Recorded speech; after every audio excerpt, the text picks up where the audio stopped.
यार कह के वादा करके भागते हो आदमी। एक आदमी नहीं हो तुम, डिपार्ट ट्राई करोगे करामत की तरफ सही हो जाओगे। नहीं नहीं, काम सब बंद हो हाँ। गया है अभी। अगर होता है तो फिर हम आपसे भेंट कर लेंगे।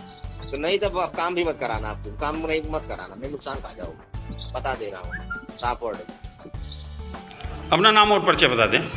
संजय यादव सर, ग्राम उपनी विक्रमराज, दूसरे थाना सकलिया, जिला चली गई। क्या है मामला, किस लिए चौकी प्रभारी आपको बैठाए थे? 25 बीघा गेहूं की फसल जलकर राख हो गई। नौगढ़ क्षेत्र। सूचना मिलने पर हम इनको महीना नहीं दे थाने की पुलिस व किसको? फायर ब्रिगेड की टीम ने आग पर हम्म जैसा कि आप वीडियो में देख रहे हैं कि आग ने अपना विकराल रूप धारण कर लिया था, जिससे वहां के नहीं दे पाता था। किसानों उसी की बीच में हमारे पास पैसे का थोड़ा फसल दिक्कत हुआ जलकर और ड्राइवर हमारा ही ड्राइवर हमारी बाइक चंदौली जिले में आए दिन कहाँ? किसी न किसी कारणों से गेहूं की फसलों में और आग उसका लगती कुछ जा रही कागज है नहीं और होने के किसानों की कारण मेहनत वो बाइक पर रखा रहा। फसल और दूसरी बात तो उसका जलकर पैसा भी राख बाकी था जा रही है। वीडियो में वो आप बाइक देख सकते थाने में हैं यहाँ दूर पुलिस दूर चौकी में तक रख दिया फसल चंदौली। राख हो और गई। दरोगा जी का उसी लोग का अपने मौका फसल मिला और को वो बुझाने में लाख लगे हुए हैं। हमारे जेब में 44,000 रुपया था, जिसमें 9,000 कभी ड्राइवर को दिलवाए बिजली वालों की और लापरवाही से 35,000 रुपया तो लेकर कहीं अपने कुछ कहीं अज्ञात कारणों से रखने के बाद हमको कुछ न कुछ मारने के बाद कारणों की वजह से और फसलों वो में लाके आग लगती जा रही है। वो हवालात में डालने के बाद फिर उसने हमको मार के फिर बाहर निकाला। बाहर निकालने के बाद 3 से 4 घंटा तक वहाँ बैठाए थे। फिर SHO साहब आए, फिर तब जाके 2 बजे के आजू बाजू छोड़े और वो 35,000 रुपया मेरा नहीं दिए।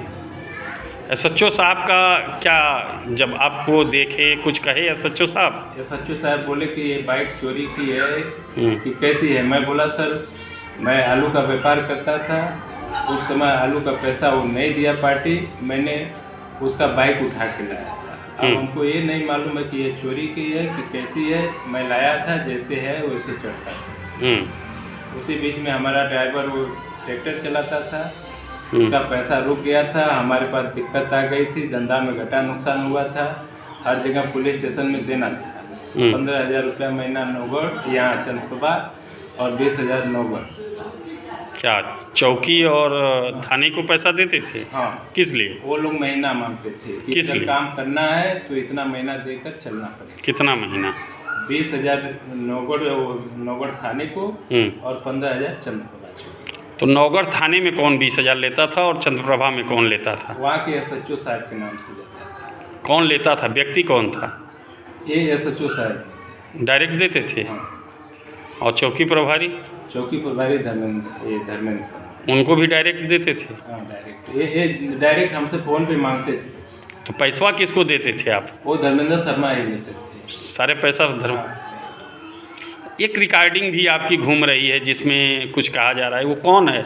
वो धर्मेंद्र शर्मा ही है सर। क्या कह रहे हैं? वो ये बोल रहे हैं कि आके हमसे मिल लो, नहीं तो करामत जैसा हाल तुम्हारा करूँगा।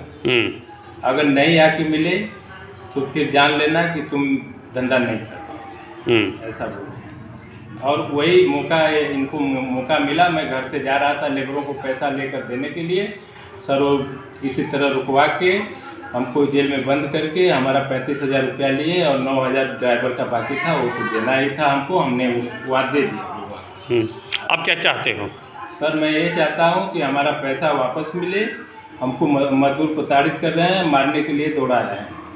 तो तुम 35,000 रुपया देने की जब महीने की बात थी तो उसके बाद वो ले लिए, फिर? सर वो मौका पाए वहाँ हमको बंद किए तो पैसा था, हवालात में जब डाले तो वो पैसा मेरे जेब से निकलवा लिए। निकलवाने के बाद वो पैसा उनके हाथ में गया तो वो लालच बढ़ा के फिर हमको वो बाइक के अथवा में छोड़े। बाइक हमारी आज भी वहीं पड़ी है और मैं वो बाइक जैसे कि वहाँ पड़ी है और ये हमको मुकदमा भी नहीं लिखे कोई। अगर मैं गलत था तो हमारे ऊपर मुकदमा लिखना चाहिए, क्योंकि बाइक थी तो कोई मुकदमा भी नहीं लिखे हैं। हमारा 35,000 रुपया लेकर हमको छोड़े और बोले कि अगर ज़्यादा चालाक पर बनोगे तो फिर जान लेना कि तुमको फिर मैं जेल भेजवा दूँगा। आज अब क्या चाहते हो? अब ये चाहता हूँ सर कि हमारी वो जो 35,000 रुपया लिए हैं वो मिले और उनके नाम से FIR। किसके नाम से? SHO साहब के और वो दरोगा जी के। क्यों? सर हमको मारे हैं। क्या इसकी शिकायत उच्चाधिकारियों से किसी से किए आप? सर अभी मैं कहीं नहीं गया और मैं डर से नहीं जा रहा था कि ये लोग दरोगा हैं या सच्चो हैं, उनको प्रताड़ित करेंगे। हमारा धंधा है सर, हम उसी से बीवी बच्चों का पालन पोषण करते हैं। हमारे घर वाले भी हमसे नाराज ये हो गए हैं कि तुम क्या कर रहे हो, जब पैसा नहीं बच रहा है तो तुम काम ठीक है।